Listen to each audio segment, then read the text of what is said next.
हाँ, question number 74 आ गया answer. Match कर गया answer. Okay, maximum rate. Max तो क्या देखे, थोड़ा सा कॉपी देखते हैं हम थोड़ा देर में। और सब लोग से बना है मैक्सिमम रेट वाला सवाल जो था क्वेश्चन नंबर 74।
तो सबको याद है कि करंट का फॉर्मूला क्या था?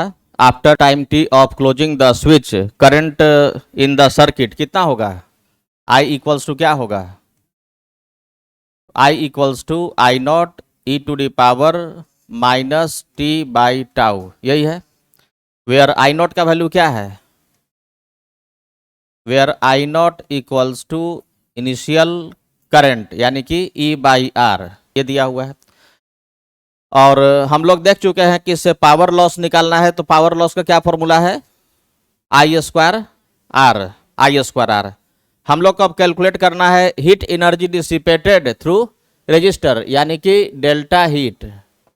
Delta heat, heat energy dissipated through resistor calculate हो जाएगा सबसे। Heat energy dissipated through resistor calculate करना है, heat energy dissipated through register.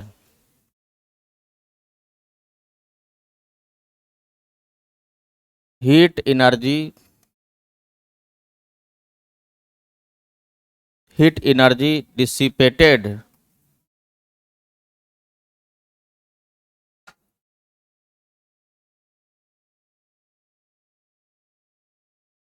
Dissipated through resistor, resistor जिसको बोलेंगे डेल्टा हीट। इसके लिए क्या फॉर्मूला होगा? डेल्टा हीट निकालने का क्या फॉर्मूला है? सबको ये क्वेश्चन पहले भी कराया गया है कि डेल्टा हीट यानी कि हीट एनर्जी डिसिपेटेड निकालते कैसे हैं। अब यहाँ पर हम लोग को निकालना है कि रेजिस्टेंस से हीट एनर्जी कितना डिसिपेटेड होगा। Heat energy dissipated through resistor.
Heat energy dissipated through register, ये कैलकुलेट करना है।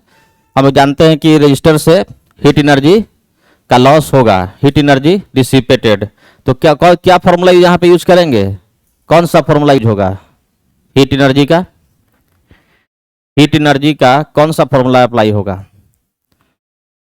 करंट किसी रेजिस्टेंस से अगर फ्लो करता है, जानते हैं कि अगर किसी रेजिस्टेंस से करंट का फ्लो हो, किसी रेजिस्टेंस से करंट का फ्लो हो तो इससे हीट लॉस होगा। हीट लॉस, एनर्जी लॉस का क्या फॉर्मूला है बताओ कोई, एकदम आसान सा है फॉर्मूला एनर्जी लॉस का formula, I square R into I square R T. क्या ये फॉर्मूला यूज करेंगे, I square R into time, ये फॉर्मूला होगा यूज? अगर हम पूछें कि टी टाइम में हीट एनर्जी कितना निकलेगा तो क्या ये फॉर्मूला हो जाएगा यूज? ये फॉर्मूला यूज तभी होता है जब करंट रहता है कांस्टेंट। यहाँ पे करंट कांस्टेंट नहीं है, करंट किस पे डिपेंड कर रहा है? करंट डिपेंड कर रहा है टी पे, करंट वेरी कर रहा है टी पे, तो करंट जो है वो टाइम पे डिपेंड कर रहा है। ठीक है, यहाँ देख लो करंट का जो फॉर्मूला है वो टाइम पे डिपेंड कर रहा है, टाइम के साथ साथ चेंज होगा। और जानते हैं कि शुरुआत में करंट सबसे ज़्यादा होता है, फिर करंट डिक्रीज करता है और इन्फानाइट टाइम पे करंट हो जाता है 0। ये फॉर्मूला अप्लाई करेंगे तो गलत हो जाएगा। ठीक है, तो ये फॉर्मूला गलत हो गया, इस फॉर्मूला को अप्लाई नहीं करना। यहाँ पे क्या करना पड़ेगा, यहाँ पे करना पड़ेगा इंटीग्रेशन। तो यहाँ पे हम लोग अप्लाई करेंगे इंटीग्रेशन, तो क्या हो जाएगा, इंटीग्रेशन ऑफ जब भी करंट वेरिएबल हो तो हीट एनर्जी डिसिपेटेड निकालने का फॉर्मूला है I square R into D T, इसका integration, I square R D T का इंटीग्रेशन। अब किस टाइम इंटरवल में निकालना है, किस समय से किस समय तक? तो मान लो कि कैलकुलेट करना है T1 से T2, तो यहाँ पे लिमिट क्या पुट करेंगे, T1 से T2। ये हो गया heat energy dissipated between time interval T1 to T2 through resistor between time T बराबर T1 टू T बराबर T2। तो इस टाइम इंटरवल में कितना हीट एनर्जी लॉस होगा, तो फॉर्मूला हो गया आई स्क्वायर आर डी टी का इंटीग्रेशन T1 से T2। तो ये काफी इंपॉर्टेंट है, T1 से T2 heat energy dissipated in time T1 to T2। तो अब कोई भी अगर टाइम इंटरवल दिया जाएगा तो उसमें हम लोग केवल लिमिट को सही से पुट करेंगे।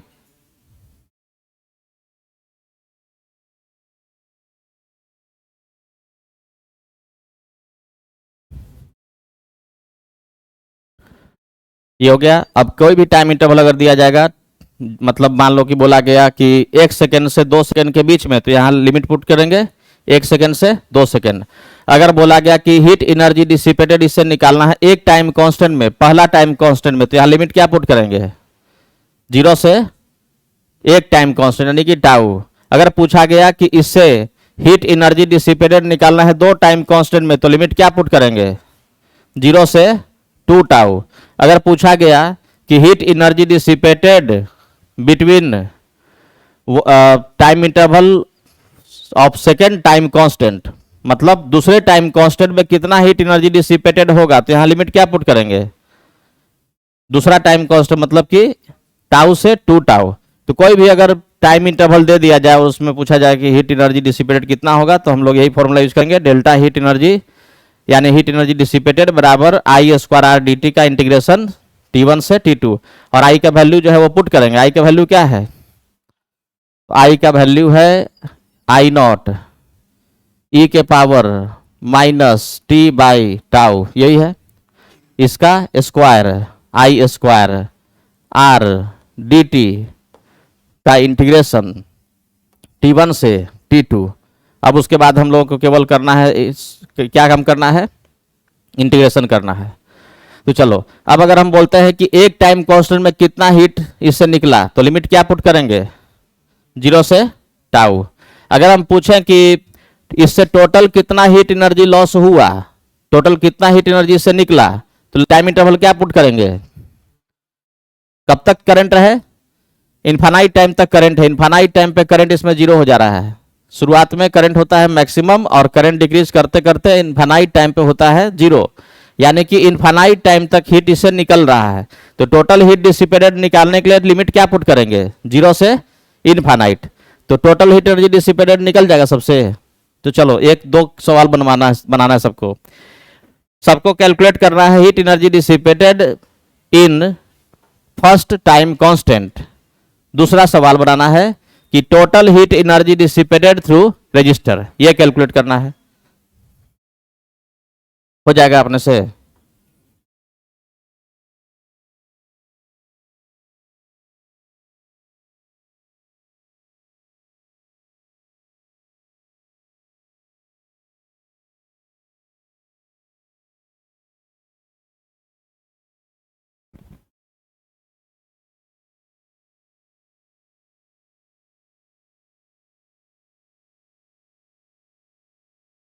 हो गया, इसको मिटा दें।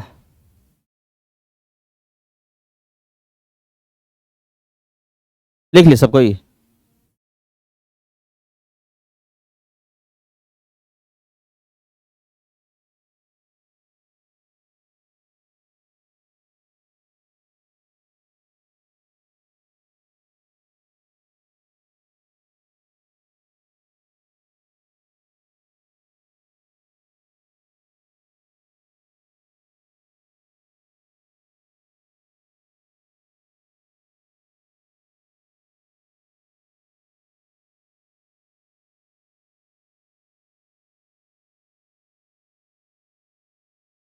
Calculate heat energy dissipated in one time constant.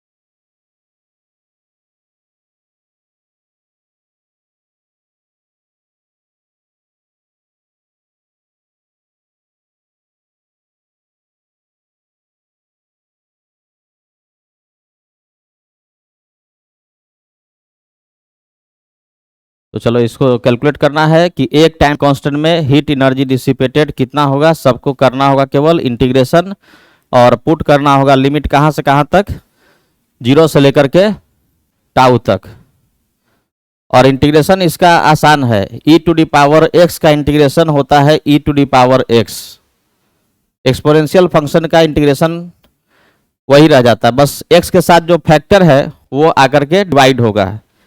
e to the power bx का इंटीग्रेशन क्या हो जाएगा, e to the power bx by b। तो यहां पर बस एक्सपोनेंशियल फंक्शन है, इंटीग्रेशन बहुत ही आसान है।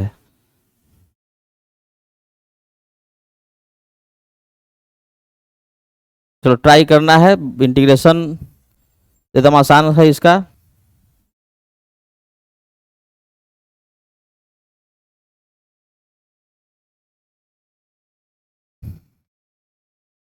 यहां पर हम लोग पता है कि डेल्टा हीट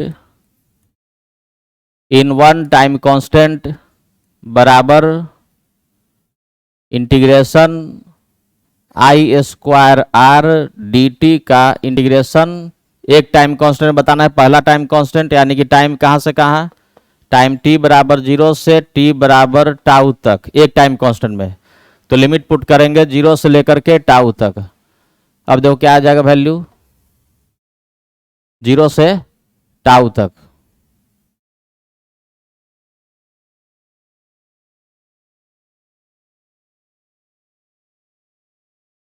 जीरो से टाउ, ये आई का क्या वैल्यू है, आई बराबर है आई नॉट, यानी कि ई बाई आर, ई के power minus T by tau, यही ना है। आई बराबर यही है, आई बराबर ई बाई आर ई के power minus T by tau, इसका स्क्वायर आई स्क्वायर आर डी टी, इसका इंटीग्रेशन जीरो से लेकर के जीरो से टाउ,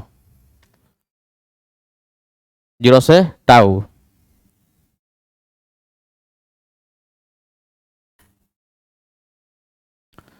जीरो से टाउ।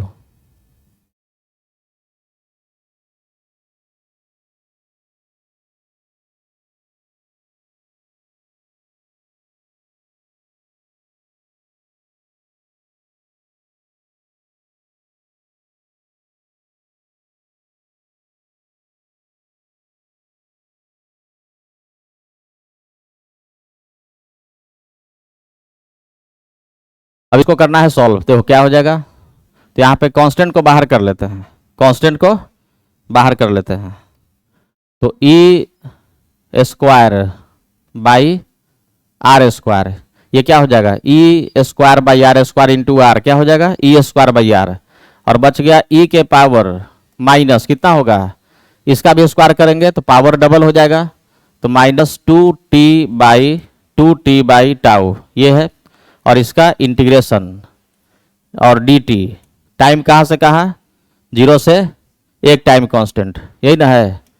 अब ये आ गया ई स्क्वायर बाई आर इंटू, अब देखो इसका इंटीग्रेशन करना इस चीज का, तो इसका इंटीग्रेशन तो वही हो जाएगा जो है एक्सपोनेंशियल फंक्शन, तो ये हो जाएगा ई के power minus two T by tau, और नीचे में क्या होगा, डिवीजन होगा माइनस टू बाई टाउ। देख लो एक्सपोनेंशियल फंक्शन का इंटीग्रेशन, इंटीग्रेशन का एक्सपोनेंशियल फंक्शन का इंटीग्रेशन वही रहता है, केवल डिवाइड होगा किससे, टाइम के साथ किससे मल्टीप्लाइड है, फैक्टर क्या है, टाइम का क्या फैक्टर है, तो टाइम के साथ है टू बाई टाउ है, तो two by tau minus two by tau division हो जाएगा, डिवाइड हो जाएगा, टाइम के साथ मल्टीप्लाइड है माइनस टू बाई टाउ, तो माइनस टू बाई टाउ से डिवीजन हो गया, और यहाँ पर अब इंटीग्रेशन का साइन हटा के लगा देंगे स्क्वायर ब्रैकेट, लिमिट कहाँ से कहाँ, जीरो से टाउ।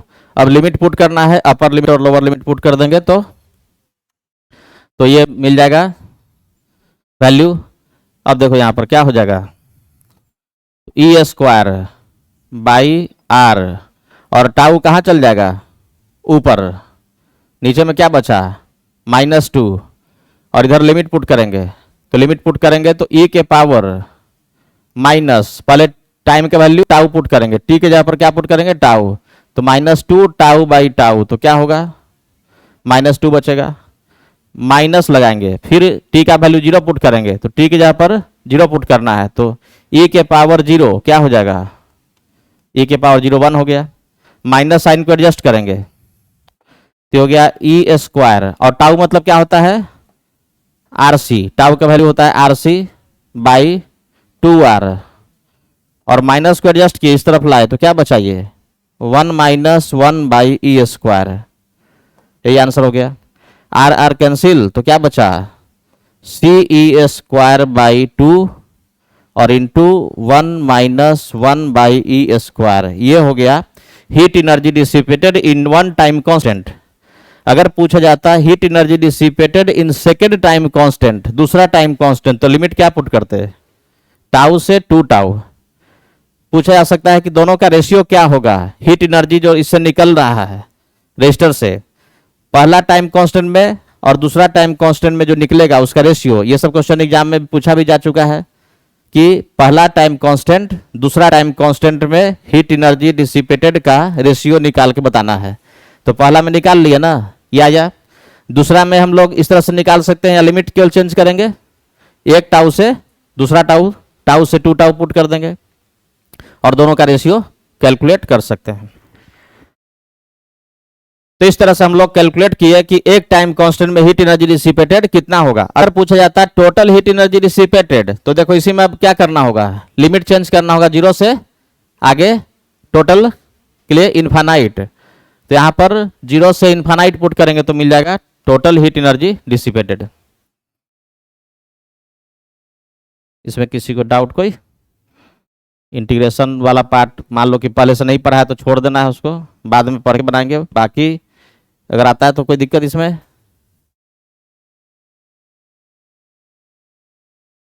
क्या है कोई दिक्कत?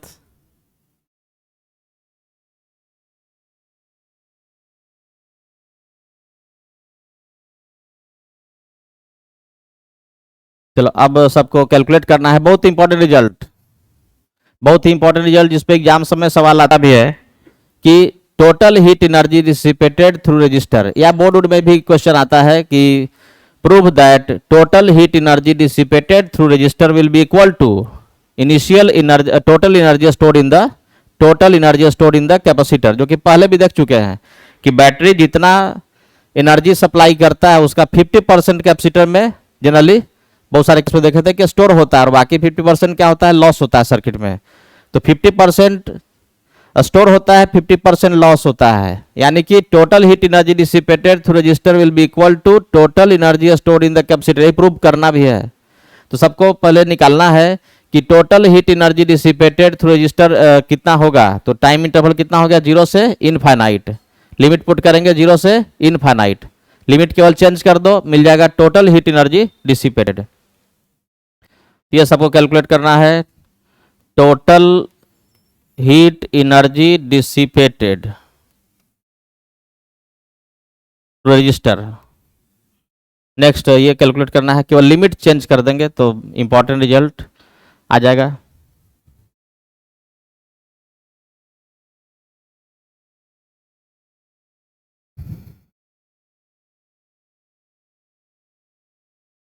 टोटल हीट एनर्जी डिसिपेटेड, चलो इस बार तो केवल लिमिट पुट करना है, सबको अपने से बनाना है कि टोटल हीट एनर्जी डिसिपेटेड क्या होगा।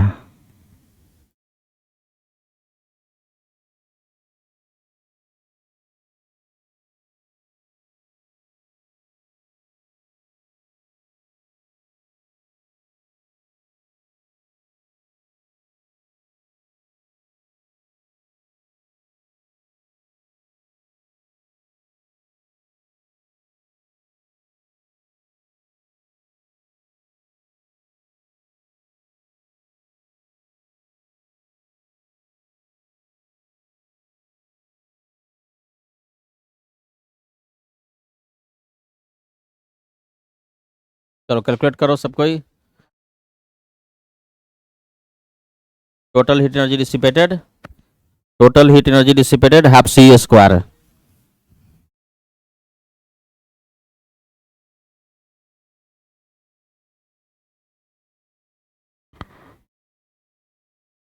हाफ सी ई स्क्वायर आ गया।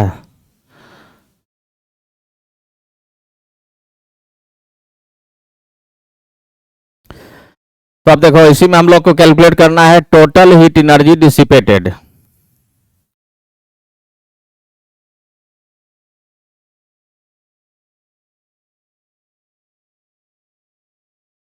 Total heat energy dissipated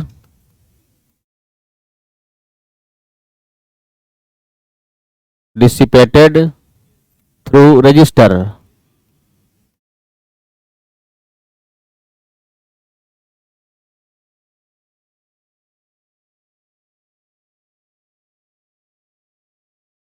through resistor कितना होगा ये निकालना है। तो total heat energy dissipated through register in case of charging of capacitor, तो देखो कैपेसिटर है, रजिस्टर है और सेल है, और कैलकुलेट करना है कि during charging of capacitor, during charging of capacitor total heat energy dissipate कितना होगा। तो हम लोग जानते हैं कि करंट कब तक फ्लो करेगा, अप टू इनफाइनाइट टाइम। तो यहां पर करेंगे integration I square R D T का इंटीग्रेशन 0 से लेके कहां तक, इनफाइनाइट टाइम तक। आगे सॉल्व करेंगे तो ये आंसर आ जाएगा।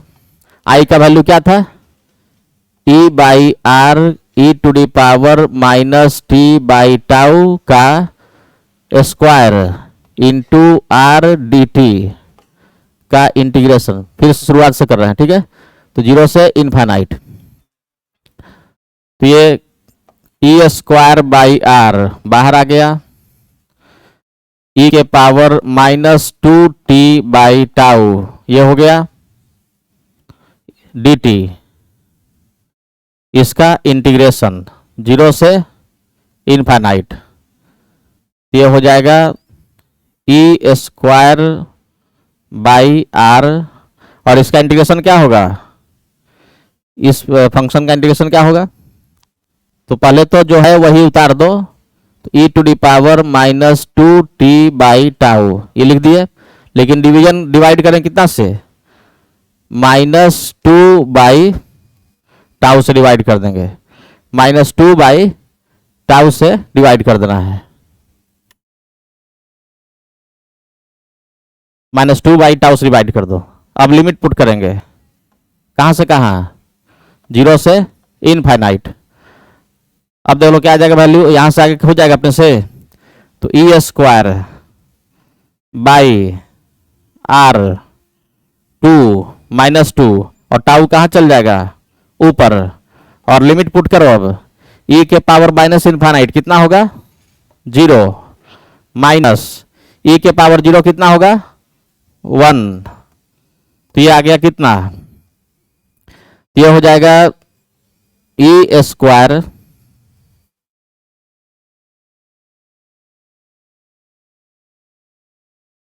ये हो जाएगा ई स्क्वायर टाउ का value R C by 2r, और माइनस माइनस प्लस हो जाएगा, तो ये कितना आ गया सी ई स्क्वायर बाई 2, और सी स्क्वायर बाई 2 किसका एनर्जी है, एनर्जी जो स्टोर होता है कैपेसिटर में, यानी कि टोटल हीट एनर्जी डिसिपेटेड जो हुआ वो किसके बराबर है, जितना एनर्जी इसमें स्टोर होगा, इसमें टोटल एनर्जी स्टोर कितना होगा हाफ सी ई स्क्वायर। तो यहाँ से एक इंपॉर्टेंट रिजल्ट है, इसको कम से कम याद रखेंगे, ये बोर्ड एग्जाम में आता भी है, प्रूव करने के लिए आ भी चुका है, और ये रिजल्ट काफी इंपॉर्टेंट है बाकी सब एग्जाम के लिए, नीट ये सब में देखो इस रिजल्ट का हम देखो कैसे यूज करते हैं, सवाल किस तरह का आया है। तो डेल्टा हीट इससे जो टोटल निकला वो किसके बराबर, जितना एनर्जी इसमें स्टोर हुआ, जितना एनर्जी भेजेगा उसका आधा इसमें लॉस होगा, आधा स्टोर होगा, मतलब जितना लॉस होगा उतना स्टोर होगा।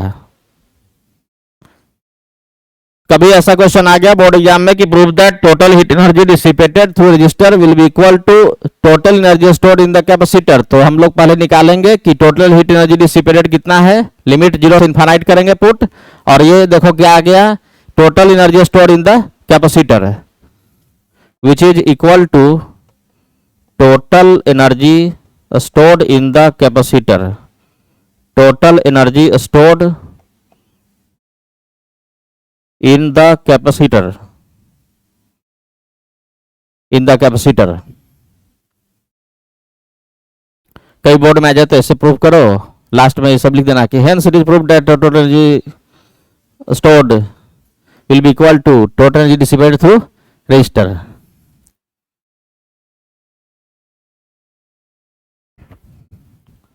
लो कोई दिक्कत इसमें, अब तो सबको रिजल्ट याद हो गया, सबको रिजल्ट याद हो गया कि टोटल हीट एनर्जी रेजिस्टर से निकलेगा वो किसके बराबर, energy stored in the capacitor के बराबर। अगर हम बोलते हैं कि in case of charging of a capacitor, capacitor का चार्जिंग हो रहा है, यानी कि सर्किट में कैपेसिटर है सेल है, सर्किट में कैपेसिटर के साथ सेल लगा है मतलब चार्जिंग हो रहा है, तो उस केस में अगर हम बोलते हैं कि सर्किट में 10 जूल एनर्जी का लॉस हुआ, तो एनर्जी कितना स्टोर हुआ है कैपेसिटर में 10 जूल स्टोर हुआ, और बैटरी के द्वारा सप्लाई कितना हुआ है 20 जूल।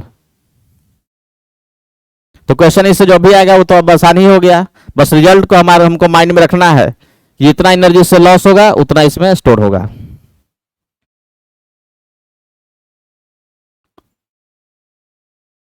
सब नोट कर लिए, कोई डाउट कहीं पे लग रहा है, कुछ भी कोई डाउट इसमें, कोई दिक्कत है भाई किसी को, तो वैसा सवाल जो भी तुम देखो प्रीवियस ईयर क्वेश्चन बैंक में तुमको मिलेगा कि सर्किट बना हुआ चार्जिंग का और उसमें पूछा गया कि हीट एनर्जी डिसिपेटेड का रेशियो निकालना है, पहला टाइम कांस्टेंट और दूसरा टाइम कांस्टेंट का रेशियो निकाल सकते हैं, दूसरा टाइम कांस्टेंट तीसरा टाइम कांस्टेंट का, ये सब का तरह का रेशियो निकालने बोला जाए तो कैलकुलेट कर लेंगे। उसके लिए कोई डेटा देने की जरूरत नहीं है, आरसी सब कुछ जरूरत पड़ेगा, सब कैंसिल आउट हो जाएगा, केवल आंसर आएगा ई के टर्म में 1 माइनस समथिंग जैसे आया था। पिछला रिजल्ट क्या था, एक टाइम कांस्टेंट में देखो ये आया 1 माइनस 1/e², और ये c²/2 तो कॉमन हो जाना है हर केस में, तो रेशियो में केवल क्या बचेगा, ई और 1 के टर्म में आंसर आ रहा है।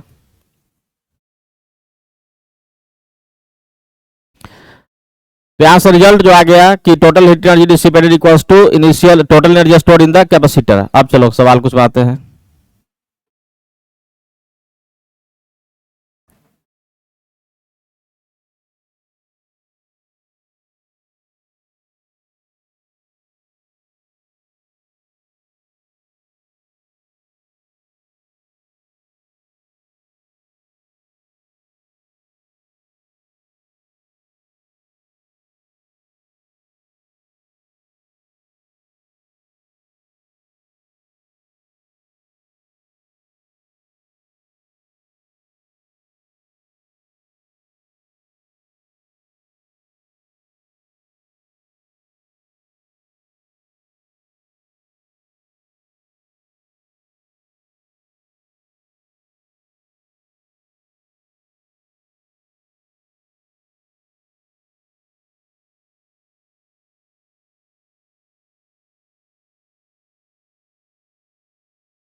चलो इसका आंसर देखो क्या होगा। आंसर 5 माइक्रोफैराड कैपेसिटर है, बैटरी का वोल्टेज 20 वोल्ट है, कैलकुलेट करना है total heat energy dissipated through register of resistance R, क्या आंसर आएगा।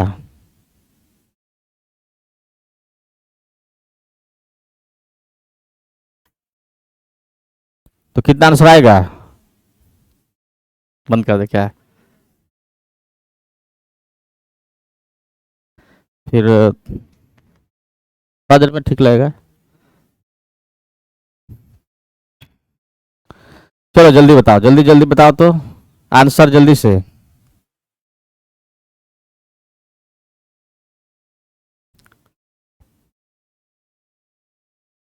ऑप्शन दे दें।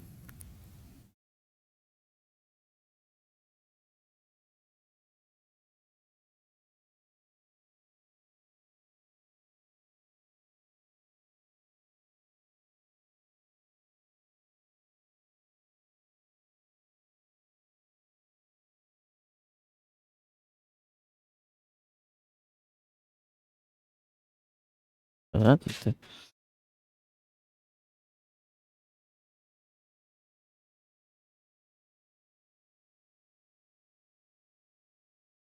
इसको लगा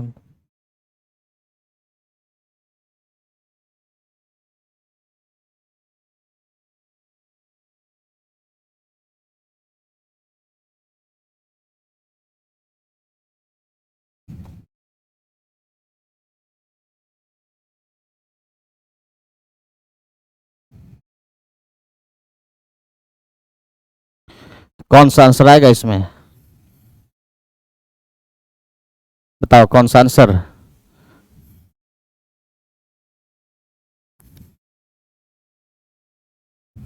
रिजल्ट समझ गया था ना जो आया था, सबको रिजल्ट तो समझ में आ गया था ना कि इससे और सर्किट में जो हीट लॉस होगा वो किसके बराबर होगा, energy stored in the capacitor के बराबर होगा।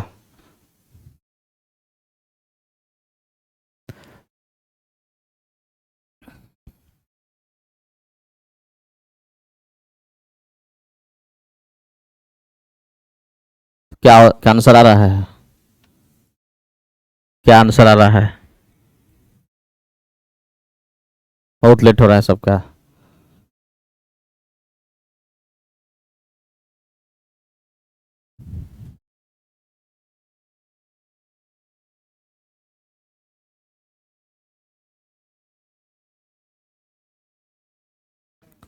नहीं आया क्या, बताओ आंसर बताओ।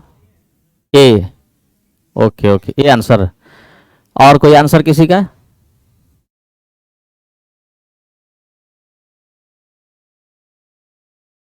तुम बताओ क्या आंसर? B answer.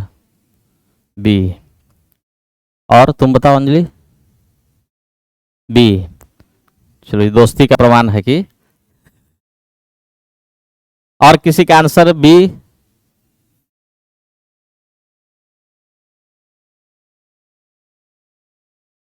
क्या उसका है? क्या आ रहा है तुम्हारा आंसर? सी आंसर आ रहा है। तो चलो, बी आंसर करेक्ट है, सही आंसर। क्योंकि थोड़ा देखो ध्यान से, सवाल तो आसान था, तो आसान सवाल में गलती होने की संभावना ज्यादा है। क्या रिजल्ट है पहले तो तुम निकालो। इसमें टोटल एनर्जी स्टोर कितना हुआ, उतना ही इससे लॉस होगा। तो टोटल एनर्जी स्टोर्ड यानी कि delta U energy stored in the capacitor, क्या फॉर्मूला होता है? Half C V square C E square by two. C square by two का वैल्यू कितना होगा? सी का वैल्यू 5 और ई का वैल्यू 20। सी का वैल्यू 5, ई का वैल्यू 20, सी ई स्क्वायर कितना है जी? जल्दी बताओ सब कोई। सी का value 5 micro farad into E square. E square हो गया 20 का स्क्वायर बाई 2। तो 400 बाई 2, 200 गुना 5 कितना हो गया? 1000 माइक्रो, और बाकी सब मिले क्या बन जाएगा? जूल बन जाएगा। इधर था वोल्ट का स्क्वायर, तो फैराड और वोल्ट स्क्वायर होता है जूल। या गया ना? 1000 एनर्जी लॉस होगा किससे? दोनों रेजिस्टेंस से, क्योंकि जितना भी रेजिस्टेंस है सभी रेजिस्टेंस से हीट एनर्जी मिला के टोटल कितना लॉस होना है? देखो रेजिस्टेंस ये है, रेजिस्टेंस ये है, तो इस रेजिस्टेंस दोनों से मिला करके टोटल हीट एनर्जी लॉस पता होता कितना होगा। तो अगर दोनों से पूछते कि पूरे रेजिस्टेंस यानी सर्किट में टोटल हीट एनर्जी लॉस कितना हुआ, तो आंसर यही बोल देते 1000 माइक्रोजूल। लेकिन पूछा गया केवल इससे, आर से। तो तुम देखो ये दोनों रेजिस्टेंस जो है वो किस में है? सीरीज की पैरेलल? सीरीज में है। तो सीरीज में है तो ये देखो सीरीज में करंट दोनों में क्या होता है? सीरीज में करंट क्या होगा? दोनों में सेम होगा।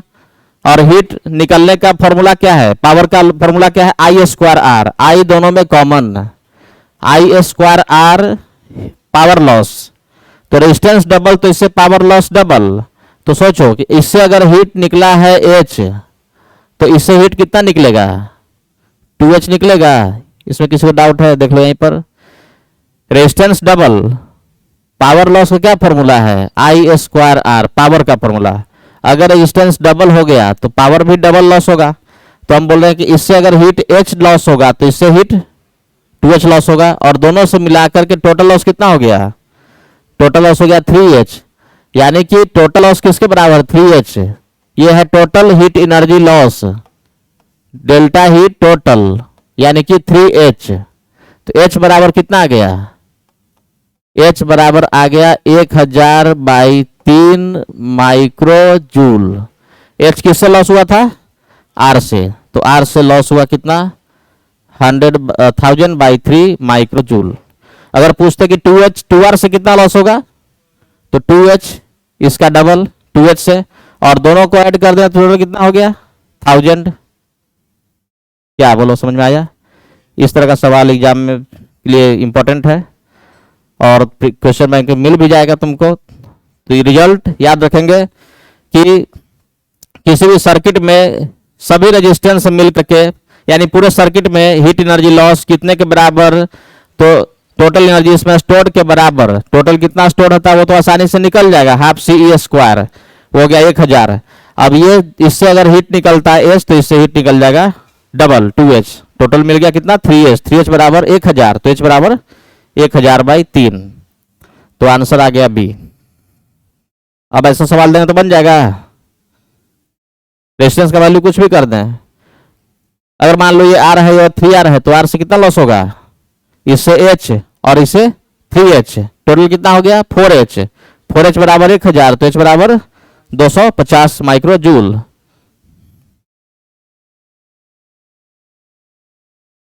तो आंसर आ गया इसका बी ऑप्शन। ठीक है,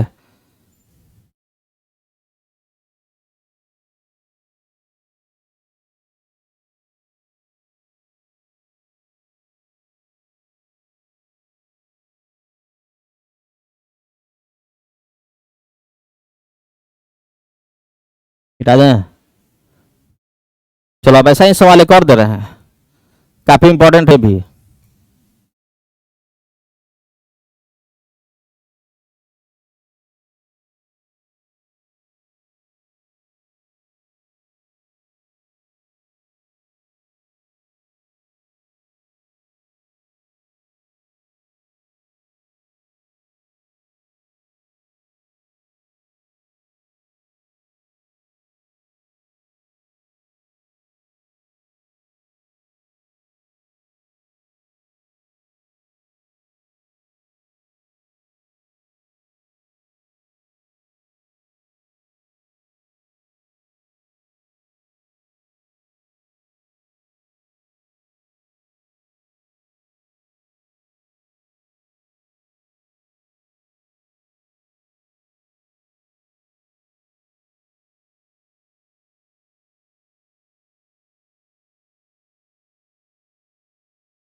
चलो आंसर बताना इस बार फिर से, सब कुछ वैसा ही। ऑप्शन 1000 माइक्रो जूल एक ऑप्शन, दूसरा 1000 बाई 3 माइक्रो जूल, तीसरा 2000 बाई 3 माइक्रो जूल, और डी का आंसर कोई नहीं।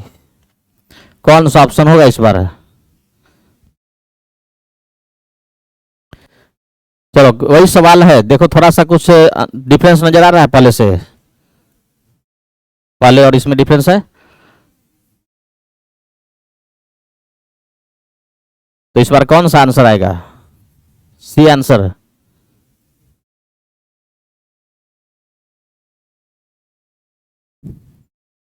बहुत जल्दी आंसर आ गया।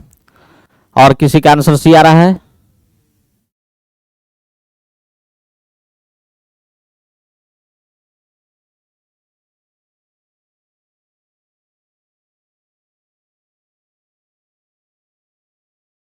ऐसे ही थोड़े देखते हो, हर एग्जाम में लड़की सब कमाल कर जा रही है आजकल, सब नंबर टॉप 10 में देखते रही हो।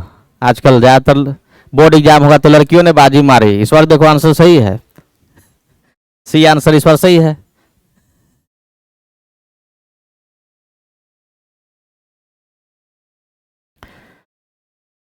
सी होगा कि कोई और भी लग रहा है? हम इसी देखे हैं अभी, बढ़िया से कंफर्म नहीं है, क्या तुम लोगों को लगता है उसके बाद देखेंगे। क्या सी, बी, डी ऑप्शन? नन। चलो तो इस बार देखो कि दोनों रेजिस्टेंस में क्या है डिफरेंस, पहले से, पहले सीरीज में था, इस बार दोनों पैरेलल में है। तो पैरेलल में तो करंट अलग अलग होगा, क्या चीज सेम होगा? पैरेलल में सबके अक्रॉस वोल्टेज सेम होगा। तो देखो सबको वोल्टेज यानी पोटेंशियल डिफरेंस सबके अक्रॉस सेम होगा। हमारे पास पावर लॉस का दो फॉर्मूला है, एक आई स्क्वायर आर और दूसरा वी स्क्वायर बाई आर। तो जब आई कॉमन है तो यूज करेंगे आई स्क्वायर आर, जब भी सब में सेम होगा तो वी स्क्वायर बाई आर। ठीक है, ऐसे दोनों में कोई फॉर्मूला यूज कर सकते हैं। तो हमको पता है कि पैरेलल में है तो वोल्टेज सबको सेम मिल रहा है। तो पावर लॉस का फॉर्मूला क्या होता है? पावर लॉस का फॉर्मूला है वी स्क्वायर बाई आर, यानी कि रेजिस्टेंस अगर डबल होगा तो पावर लॉस क्या होगा? हाफ होगा। समझे? इससे मान लो कि अगर मान लेते हैं कि इससे हीट निकल रहा है H, तो इससे हीट कितना निकलेगा, रेजिस्टेंस डबल हो गया तो पावर हाफ हो जाएगा। तो रेजिस्टेंस डबल हो गया तो पावर आधा लॉस होगा, तो हीट भी आधा लॉस होगा। तो हीट कितना लॉस होगा, H/2। दोनों से मिलाकर के टोटल लॉस कितना हो गया, 3H/2। 3H/2 टोटल लॉस, तो टोटल लॉस हो गया 3H/2, और वो किसके बराबर, energy stored in the capacitor के बराबर। कितना आया था energy stored, half CE square, 1000 आया था ना पहले, वही सवाल तो है। तो 1000 माइक्रो जूल, यही ना है। तो H का वैल्यू क्या होगा, H बराबर 2000/3 माइक्रो जूल, ये आ गया। और H किससे लॉस है, R से, उसी से ना पूछा गया। तो रेजिस्टेंस R से एनर्जी लॉस हो गया 2000/3 माइक्रो जूल। तो सी आंसर सही।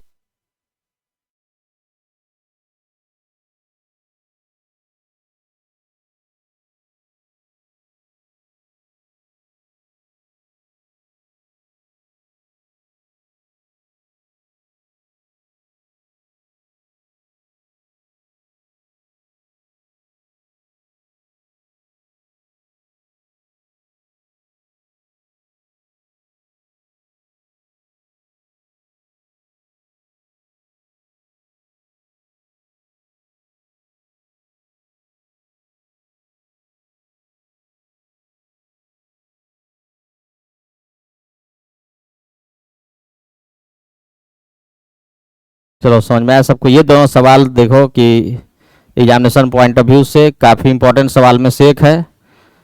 और रिजल्ट को ध्यान रखेंगे कि चार्जिंग केस में total heat energy loss through resistor बराबर initial energy stored in the capacitor. सबको समझ में आ गया, रिजल्ट याद हो गया।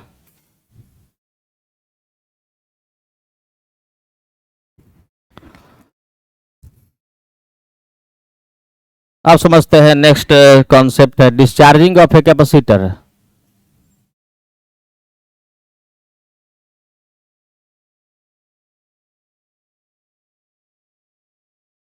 Discharging of a capacitor.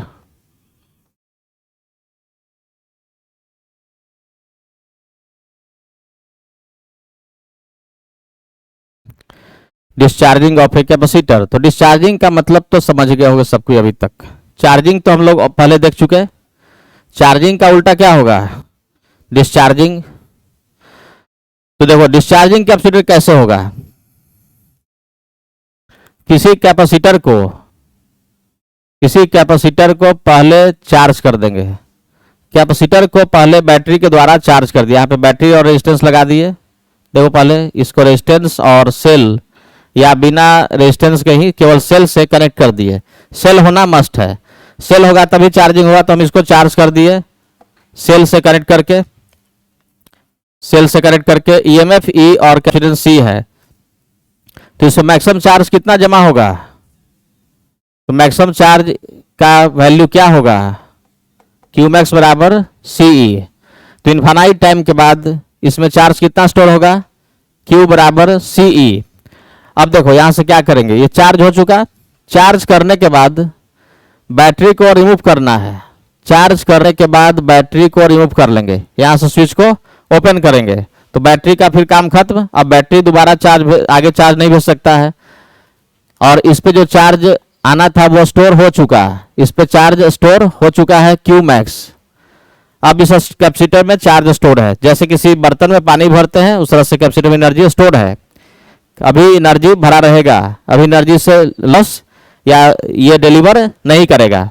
लेकिन जब हम मान लो कि इसका यूज करना शुरू कर दें, कोई मान लो कि कैपेसिटर को चार्ज किए और उसको वापस किसी बल्ब से या किसी डिवाइस से कनेक्ट किए, तो कैपेसिटर क्या करेगा, वापस एनर्जी सप्लाई करना शुरू करेगा, जैसे कि बैटरी करता है। जैसे कोई सेल एनर्जी देता है उस तरह से कैपेसिटर भी एनर्जी देना स्टार्ट करेगा।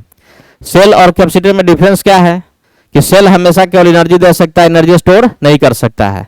कैपेसिटर क्या करता है, सेल के द्वारा दिए गए एनर्जी को स्टोर करता है और फिर उस एनर्जी को दोबारा उपयोग में हम लोग लाते हैं। तो यहाँ पर इसमें एनर्जी स्टोर हो चुका। अब अगर इस सर्किट को कंप्लीट नहीं करेंगे तो इसका एनर्जी इसमें स्टोर रहेगा। अब मान लो कि हम इससे किसी चीज को कनेक्ट किए, चाहे वो बल्ब हो, पंखा हो, कोई भी चीज हो, ठीक है, या कोई भी इलेक्ट्रॉनिक या इलेक्ट्रिकल डिवाइस है, और यहाँ पर उस डिवाइस या बाहरी जो भी चीज में कनेक्ट हुआ उसको हम लोड बोल रहे हैं, या मान लो उसको बोल रहे हैं एक्सटर्नल रेजिस्टेंस। तो रेजिस्टेंस आर से कनेक्ट कर दिए। जैसे ही हम इसको कनेक्ट करेंगे तो क्या होगा, सर्किट कंप्लीट होगा और कैपेसिटर वापस सर्किट में चार्ज सप्लाई करना स्टार्ट करेगा।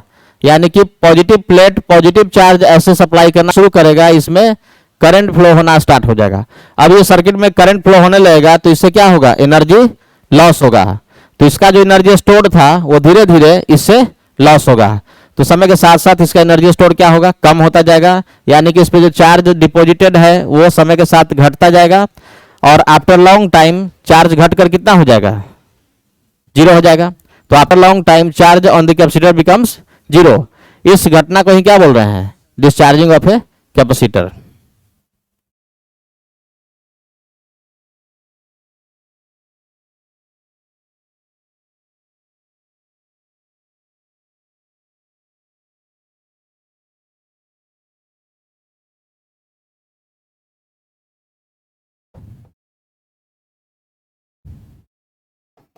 So a capacitor is charged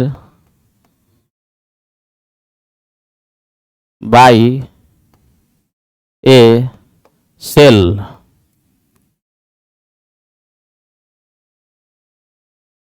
Energy will be stored in the capacitor.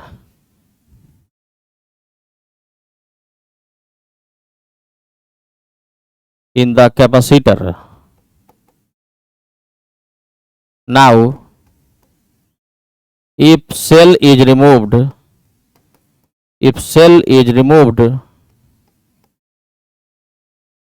and a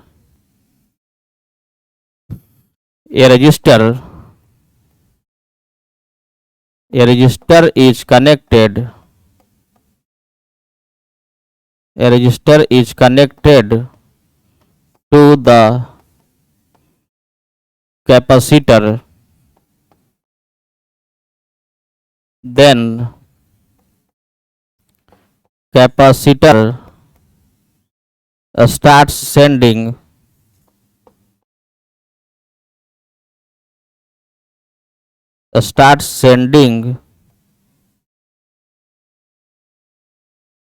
charge or current in the circuit.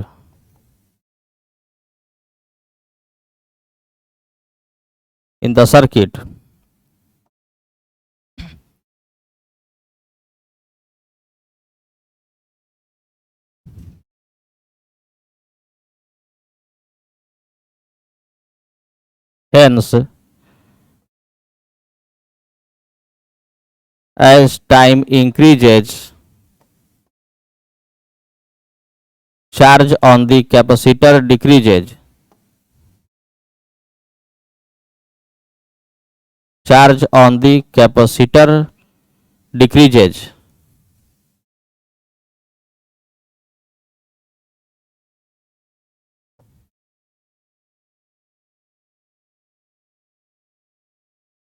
This phenomenon can be called as discharging of a capacitor. Discharging of a capacitor.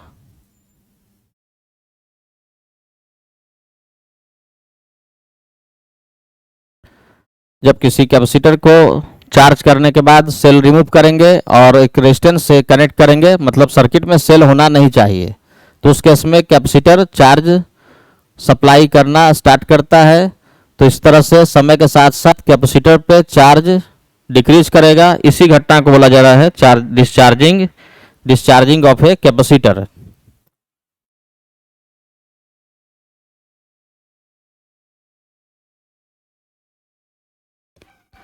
यानी कि जो energy capacitor में store था वही energy अब register के द्वारा dissipated होगा और आफ्टर लॉन्ग टाइम पूरा एनर्जी जो इसमें स्टोर था शुरुआत में वो इन्फानाइट टाइम तक इससे डिसिपेटेड होता रहेगा, डिसिपेट होता रहेगा, और टोटल हीट एनर्जी इससे कितना लॉस होगा जो इसमें शुरू में स्टोर था, क्योंकि कैपेसिटर से कभी एनर्जी डिसिपेटेड नहीं होता है।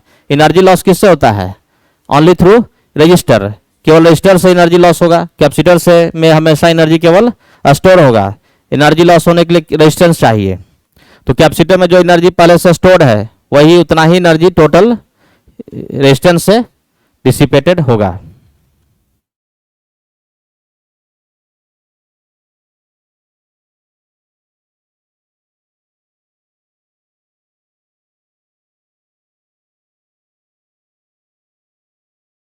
हो गया?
यहाँ भी एक बहुत ही इंपॉर्टेंट कॉन्सेप्ट है जो कि एकदम आसानी से समझा जा सकता है, इसको प्रूफ किया भी जा सकता है। प्रूफ करने के लिए क्वेश्चन भी आता है कि डिस्चार्जिंग के केस में जब सेल एब्सेंट है तो जितना एनर्जी कैपेसिटर में स्टोर्ड था वही एनर्जी पूरे सर्किट में डिसिपेटेड होगा।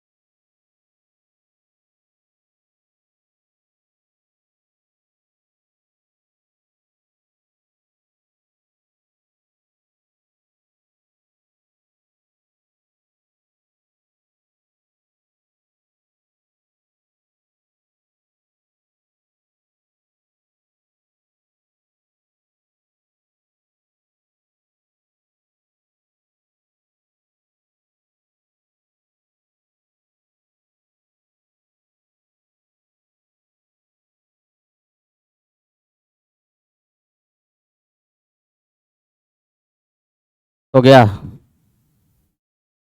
अब देखते हैं डिस्चार्जिंग ऑफ कैपेसिटर को हम लोग 3 टाइम इंटरवल में डिवाइड करेंगे, जैसे चार्जिंग करते थे। कौन कौन सा? चार्जिंग को 3 टाइम में बांटे थे ना, एक initial state of charging, transit state और स्टेडी स्टेट। डिस्चार्जिंग भी वही होगा, initial state of discharging, transit state और लास्ट में स्टेडी स्टेट। तो इसमें तो बहुत आसान है, क्योंकि स्टेडी स्टेट का मतलब क्या हुआ कि कैपेसिटर पूरी तरह से डिस्चार्ज हो गया, मतलब चार्ज क्या हो गया? जीरो। करंट फ्लो होना बंद हो जाएगा। जैसे कोई बैटरी का सब चार्ज खत्म हो गया तो करंट फ्लो होगा? नहीं होगा। तो स्टेडी स्टेट में इससे कुछ बचा नहीं कि डिस्चार्जिंग की बात हो रहा है तो इन्फानाइट टाइम के बाद कैपेसिटर का चार्ज जीरो हो जाएगा, करंट फ्लो होना बंद हो जाएगा। इनिशियल स्टेट में चार्ज क्या है? इनिशियल चार्ज के बराबर है, मैक्सिमम चार्ज के बराबर है, और समय के साथ साथ चार्ज क्या होगा? डिक्रीज करेगा। तो अब देखते हैं कि इसमें क्या फॉर्मूला आता है।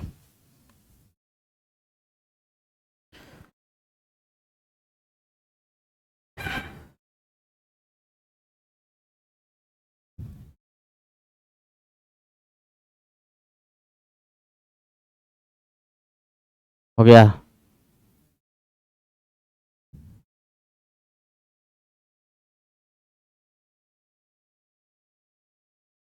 हो गया ना।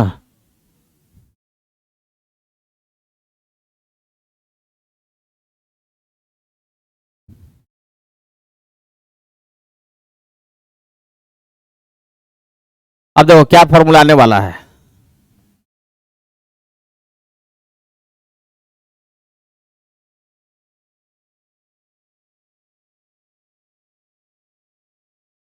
ये मान लो कि ऐसा सिचुएशन है कि कैपेसिटर पे चार्ज है, इनिशियली चार्ज बराबर Q not, initial charge Q not है, और क्यू नॉट का वैल्यू कितना होगा, जिस बैटरी से इसको कनेक्ट किए होंगे इसका कैपेसिटेंस अगर सी है और बैटरी का ईएमएफ ई होगा, तो इनिशियल चार्ज कितना होगा इस पे, सी ई के बराबर होगा।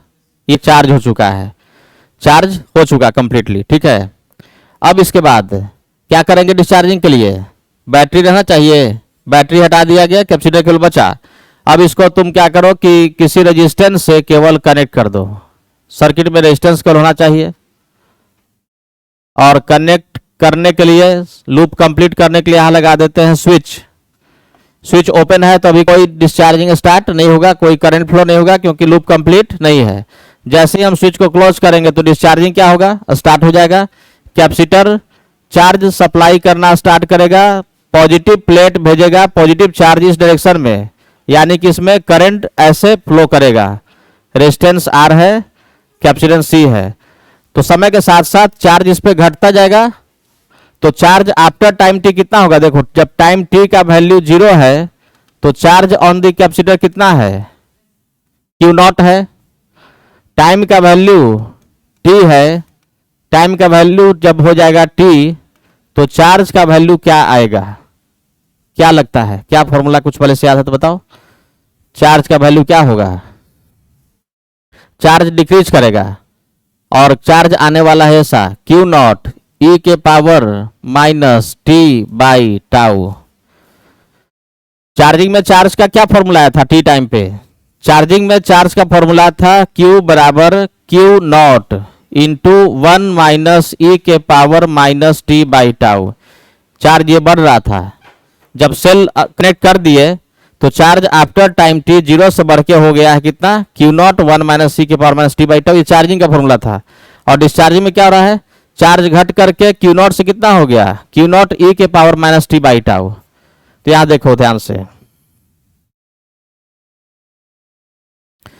ई के पावर माइनस एक्स कैसा फंक्शन है, एक्सपोनेंशियली डिक्रीजिंग फंक्शन, जिसका ग्राफ ऐसे आता है एकदम तेजी से घटता है। तो ये भी वही है, चार्ज तेजी के साथ तेजी से डिक्रीज करेगा, तो इसमें समय के साथ साथ डिस्चार्जिंग स्पीड में होगा। अब इसको हम लोग प्रूव कर सकते हैं।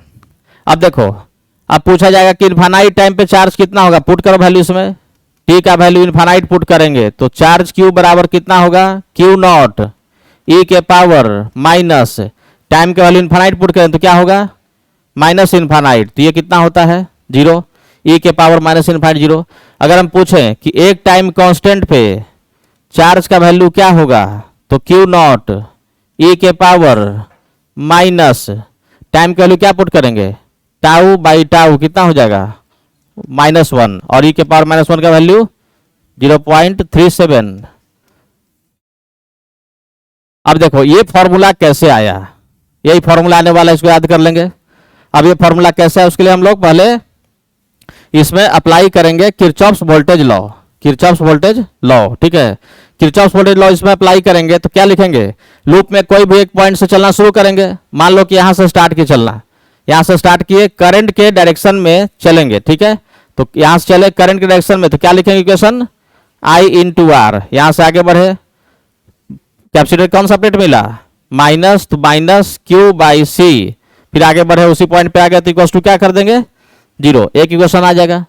दूसरा इक्वेशन आई का डेफिनेशन, आई का डेफिनेशन सबको याद है, आई का डेफिनेशन क्या है, तो आई का डेफिनेशन यूज करेंगे, एक इक्वेशन ये, दूसरा इक्वेशन आई का डेफिनेशन से, आई मतलब rate of flow of charge with respect to time. दो इक्वेशन हमारे पास है, दोनों इक्वेशन सॉल्व करेंगे और हम लोगों के पास आ जाएगा चार्ज का फॉर्मूला कि आफ्टर टाइम टी चार्ज ये आने वाला है Q बराबर क्यू नॉट ई के power minus T by tau. इसको प्रूव करते हैं हम कैसे आएगा। तो ये रिजल्ट है, इसको हम लोग याद करना है। अब वो कैसे आएगा,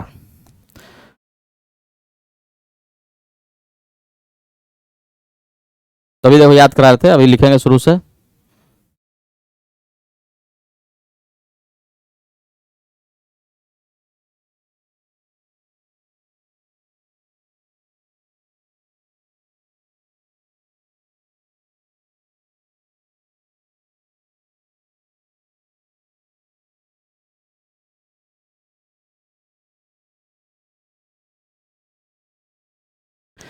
तो initially switch was opened, charge on the capacitor was कितना, क्यू नॉट।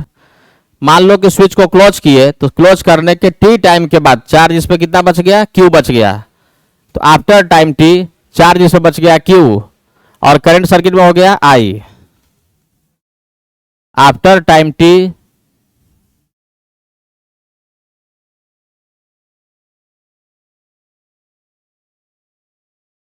चार्ज इस पे हो गया क्यू नॉट से घट के क्यू, और सर्किट में करंट हो गया कितना, करंट हो गया आई। ये हो गया ना।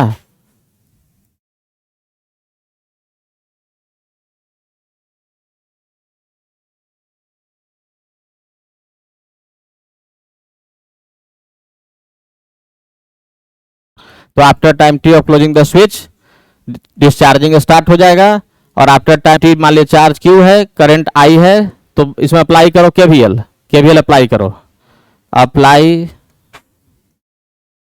Kirchhoff's voltage law in the loop. चलो केवीएल अप्लाई करके इक्वेशन लिखो। क्या इक्वेशन आएगा, इक्वेशन लिखना है केवल। तो करंट इसमें ऐसे जा रहा है, करंट है आई। चलो यहां से स्टार्ट करते हैं। तो लिखेंगे plus I R, plus I R, current के डायरेक्शन में चलेंगे तो प्लस लिखेंगे, प्लस आई आर। आगे बढ़े, पहले माइनस मिला तो माइनस क्यू बाई सी, उसी पॉइंट पे आ गए तो इक्वल्स टू 0। एक इक्वेशन। और दूसरा इक्वेशन क्या लिखेंगे, ऑल्सो, ऑल्सो आई बराबर, देखो लिख रहे हैं हम, ठीक है। आई बराबर क्या लिखे, D Q by D T लिख दिए। आई का ही ना डेफिनेशन है। इस दोनों इक्वेशन में कहीं कोई मिस्टेक लग रहा है, कहीं कोई मिस्टेक किसी को लग रहा है तो बताओ। क्या इन दोनों इक्वेशन को यूज करें सॉल्व हो जाएगा, सॉल्व हो जाएगा। कहीं कोई मिस्टेक पकड़ में आ रहा है, कुछ भी लग रहा है कहीं कुछ मिस्टेक हो गया, छूट गया, कोई मिस्टेक नहीं है, बोलो कोई मिस्टेक इसमें, कोई मिस्टेक नहीं है।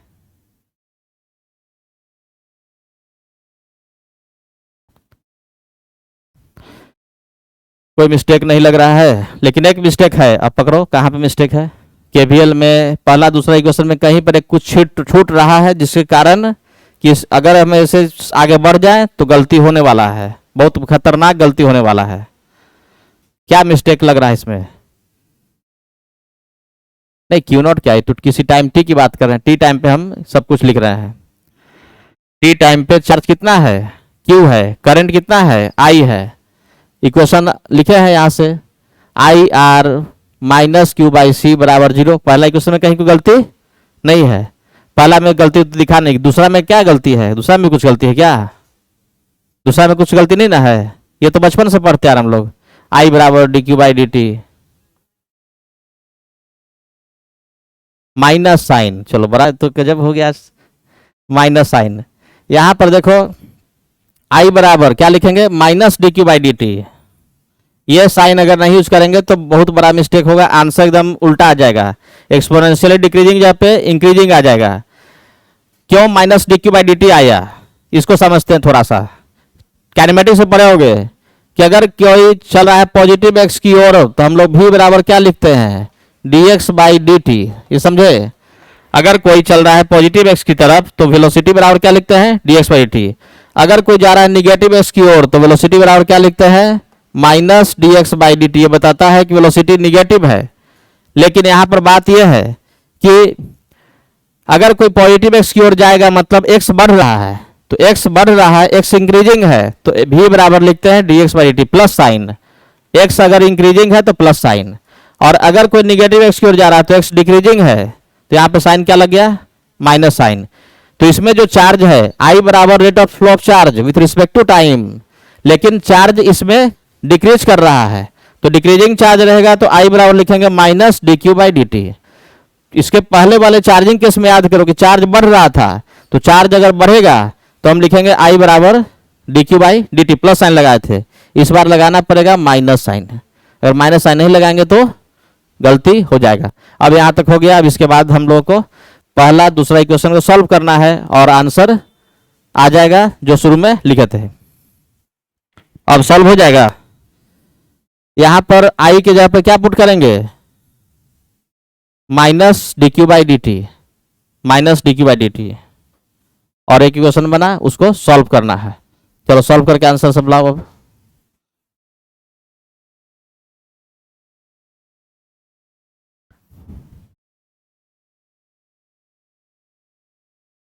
तो यहां पर हम लोग लिखेंगे कि निगेटिव साइन इज यूज्ड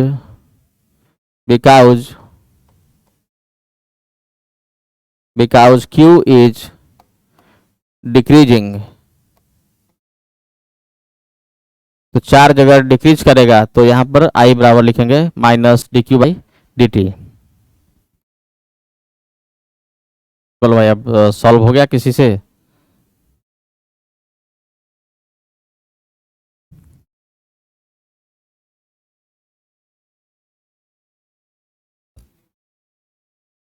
अब देखो पहला दूसरा इक्वेशन से हम लोग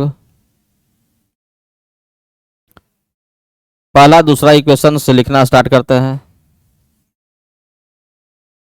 तो क्या हो जाएगा, आई इंटू आर, तो आई के यहाँ पर क्या लिखेंगे, minus D Q by D T, I into R minus Q by C बराबर 0 हो गया ना।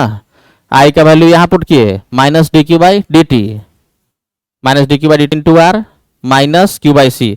अब सेम वेरिएबल को सेम साइड, सेम वेरिएबल को सेम साइड, तो क्या लिखेंगे, D Q by D T पहले लिख लो, ठीक है, D Q by D T और क्या लिखेंगे, इसको दूसरी तरफ करो तो minus Q by R C हो जाएगा। देखो तो क्यू बाई सी आर। अब करो इसमें एक काम,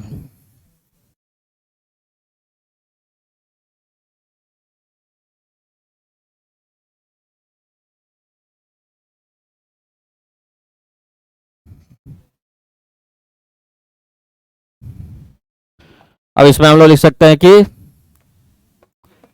D Q by Q, D Q by Q कर दिए, इधर क्या बचा, minus D T by R C, R C क्या होता है, टाउ होता है। अब करेंगे दोनों तरफ integrate, integrating both the sides, integrating both the sides. तुम जो है कल से आगे बैठा करो, ठीक है, नहीं तुमको बचा रहे हैं,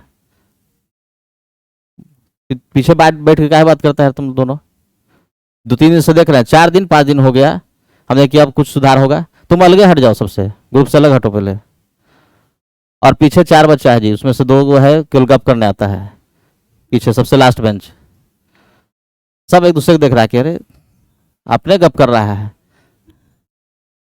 तुम लोग यार अगले क्लास में सावधान रह के आओ, ठीक है, सवाल ववाल बना के थोड़ा सा आओ, मन लगेगा पढ़ने में, इसलिए गप करता है। हम देखते हैं कि इतना रुक गया ही कम बात है, पढ़ के तो आया नहीं है, 1.5 घंटा वो काट लिया बेचारा, सोचो कितना पेशेंस वाला आदमी है। सही बता रहे हैं, उसके लिए मेरे मन में बहुत जो है ना सबसे आदर भाव वही लोग रहता है कि बच्चा जो है मेरा सबसे प्रिय स्टूडेंट में से वही लोग है कि पढ़ाई भी नहीं किया है, समझ में नहीं आ रहा, फिर भी 1.5 घंटा काट ले रहा है, कम बात नहीं है।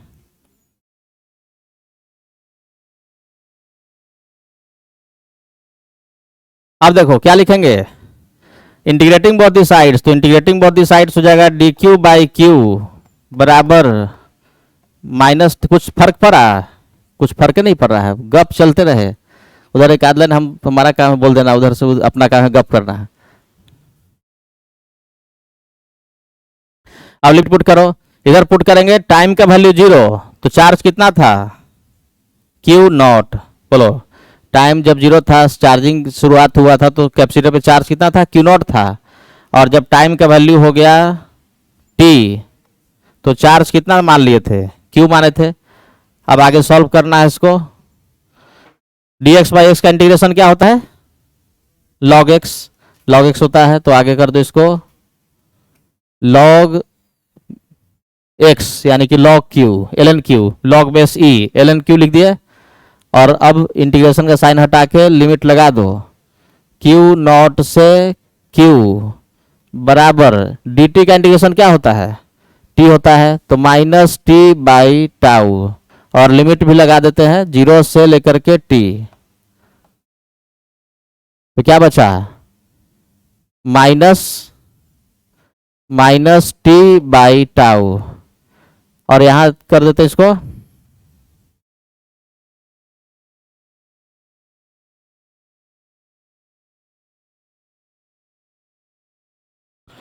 तो यहां पर आ जाएगा। तो क्या ये आया कि ln q, पहले ऊपर वाला वैल्यू तो ln q माइनस ln नीचे वाला वैल्यू तो q नॉट बराबर माइनस टी बाई टाउ, यही ना आया।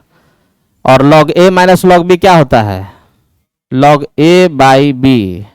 तो ln q by Q naught बराबर minus T by tau, log हटा दो, तो q बाई क्यू नॉट बराबर क्या होगा, यहाँ पर बेस e है तो इधर हो जाएगा e के power minus T by tau, यही ना आया। यानी कि q बराबर क्या आ गया, क्यू नॉट e के power minus T by tau. इस रिजल्ट को शुरू में बताए थे, इसको याद कर लेंगे।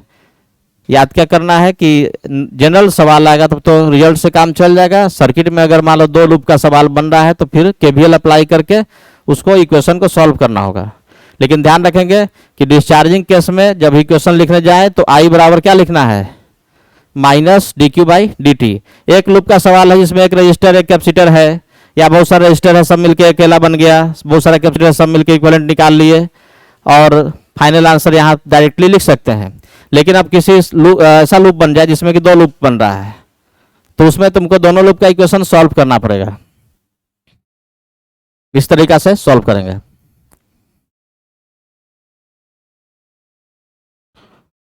अब इससे पूछा सकता है कि एक टाइम कांस्टेंट पे, 2 टाइम कांस्टेंट पे, 0 समय पे, इनफाइनाइट टाइम पे कितना चार्ज बचेगा। चार्ज का फॉर्मूला मिल चुका है, इसका ग्राफ प्लॉट हो जाएगा। चार्ज वर्सेस टाइम का ग्राफ कैसा आएगा, चार्ज को रखना है y एक्सिस पे, टाइम को रखना है x एक्सिस पे, ग्राफ कैसा आएगा, चार्ज वर्सेस टाइम का ग्राफ देखो तो कैसा आएगा।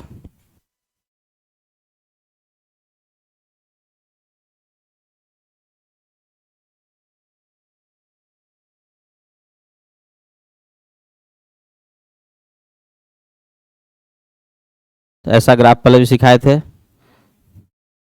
थोड़ा ठीक से, क्योंकि बताए थे कि कहाँ मिस्टेक सबसे हो रहा है। 2 तरह का ग्राफ था, इसमें बोलते थे कि ग्राफ की आत्मा चेंज हो गई है, पिछले क्लास में सिखाए थे ना, ग्राफ की आत्मा नहीं चेंज करना है, ग्राफ जिस फंक्शन का है उसी फंक्शन का ग्राफ रखना है।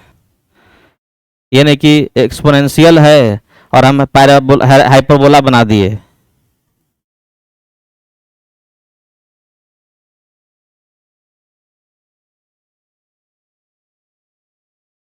हाँ ठीक है, तुम्हारा देखो तुम्हारा कहाँ मिस्टेक हो रहा है।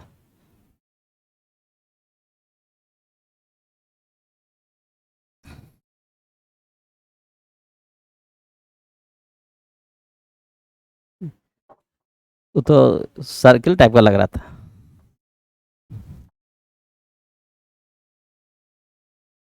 हाँ ठीक है, तुम उसको ठीक से बना प्लॉट करो।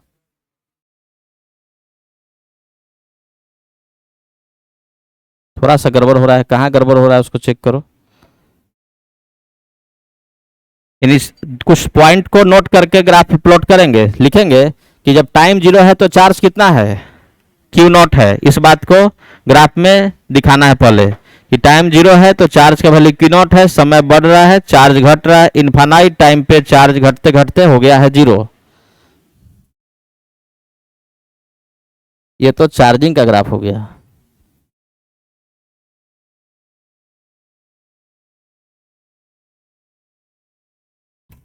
हम तो सोचे कि मजाक मजाक में एक आध सेकंड के लिए देते हैं एक सवाल, ही तो देख रहे हैं बहुत लोग इसमें टक रहा है। ठीक है ठीक है ठीक है। इसमें कहाँ मिस्टेक है उसको देखो।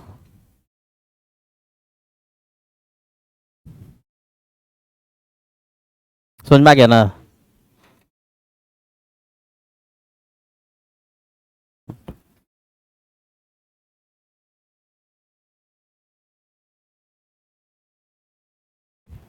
सही ग्राफ प्लॉट कर दिया जी तुम लोग, तो फिर कब का चलता है इसे, इतना तो अच्छा बना रहा है।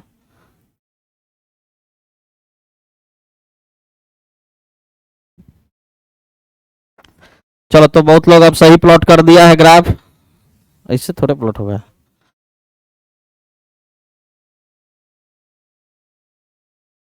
तो देखते हैं यहाँ पर चार्ज वर्सेस टाइम का ग्राफ। चार्ज वर्सेस टाइम, ये हो गया टाइम एक्सिस, ये हो गया charge axis. Charge versus time, और फॉर्मूला क्या था चार्ज का, Q बराबर Q नॉट E के power minus T by tau. इसमें हमको पता है कि जब t का वैल्यू 0 पुट करेंगे तो चार्ज बराबर हो जाएगा Q नॉट। t का वैल्यू बढ़ेगा तो चार्ज घटेगा, और t का वैल्यू बढ़ के इन्फानाइट हो जाएगा तो चार्ज घटते घटते हो जाएगा 0। दो पॉइंट हमको पता है, और एक्सपोनेंशियली डिक्रीजिंग है। अब इसमें देखो एक पॉइंट हमको पता है कि यहाँ पे टाइम का वैल्यू क्या है, इस लाइन पे कहीं भी पॉइंट हो टाइम का वैल्यू 0 और चार्ज का वैल्यू कितना है, Q नॉट है। और समय के साथ चार्ज डिक्रीज करेगा, और ये घटते घटते देखो शुरुआत में तेजी से घट रहा है और बाद में थोड़ा स्लो डिक्रीज कर रहा है, और ये घटते घटते अचानक 0 नहीं होगा, ये इन्फानाइट टाइम पे के बाद जाकर के 0 होगा, तो ये इन्फानाइट पे मिलेगा। ठीक है, ऐसा ग्राफ होगा, इन्फानाइट पे जाकर के मिलता हुआ दिखाएंगे। लेकिन कुछ लोग गलती क्या कर रहा है, कुछ लोगों का ग्राफ देखो basic mistake, charge versus time का ग्राफ ऐसे यहां से स्टार्ट हो रहा है। इसका मतलब क्या है, जब टाइम 0 है तो चार्ज इन्फानाइट है, इसका मतलब ये हो रहा है। लेकिन चार्ज इन्फिनिटी से नहीं स्टार्ट होगा, ऐसे नहीं करना है। ये तो रेक्टेंगुलर हाइपरबोला टाइप का हो गया, ऐसा ग्राफ करेंगे तो गलत ना हो जाएगा। ऐसा ग्राफ प्लॉट नहीं करके यहां से मिला करके चलेगा ऐसे। ये ग्राफ हो गया। इसमें एक पॉइंट और मेंशन करो, जब टाइम का वैल्यू एक टाइम कांस्टेंट है तो एक टाइम कांस्टेंट पे चार्ज कितना बचेगा, तो यहाँ पे चार्ज का वैल्यू क्या होगा, तो टाइम का वैल्यू जब होगा एक टाइम कांस्टेंट तो चार्ज Q बराबर Q नॉट E के पावर कितना -1, और E के पावर -1 होता है 0.37 Q नॉट। तो ये ग्राफ हो गया। इस ग्राफ को दो ग्राफ ना है, चार्जिंग का ग्राफ अलग था, ये डिस्चार्जिंग ग्राफ है। बस यही दो ग्राफ से पाला पड़ेगा कैपेसिटर में ज़्यादातर, जब तक कि कोई कॉम्प्लिकेटेड और अलग तरह का इक्वेशन ना बन जाए। लेकिन नेचर ऑलमोस्ट यही दोनों से मिलता जुलता आएगा। तो किसी भी चीज़ का ग्राफ प्लॉट करने बोला जाए, वोल्टेज का, तो चार्जिंग चाहे डिस्चार्जिंग नहीं दोनों से मैच करेगा। पावर का, तो पावर में I² हो जाता है, तो कर्व का नेचर थोड़ा सा और कर्व हो जाएगा। एनर्जी का उसमें स्क्वायर हो जाएगा, तो जो कर्व है उसका नेचर थोड़ा सा और स्लोपी हो जाएगा। तो ये सब थोड़ा सा चेंज होगा, बाकी नेचर इसी तरफ का। डिक्रीजिंग ऐसा है तो डिक्रीजिंग रहेगा, इंक्रीजिंग है तो इंक्रीजिंग रहेगा।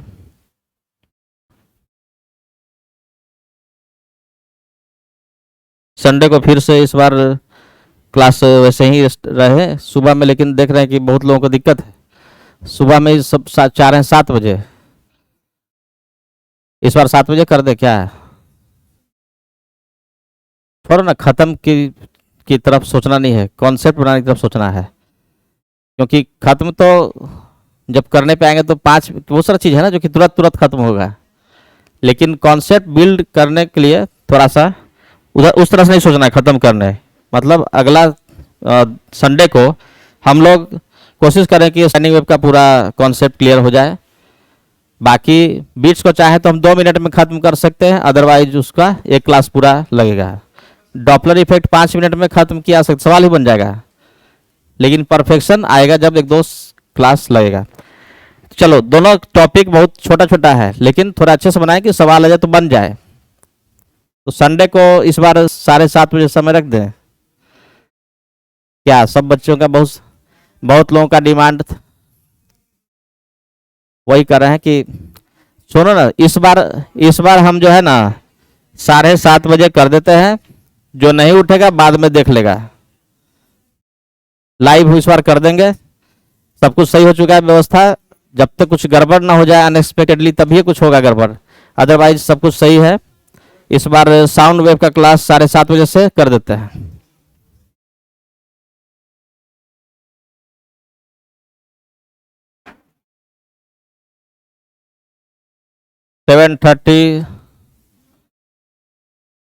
साउंड एंड वेव, ठीक है। 7:30 बजे पढ़ के आना है, जितना अभी तक हो चुका है। थोड़ा सा पढ़ के आना है। रेजोनेंस कॉलम और resonance in organ pipe experiment वाला चीज है, और एंड बीट फ्रीक्वेंसी। फिर मिलते हैं नेक्स्ट क्लास में।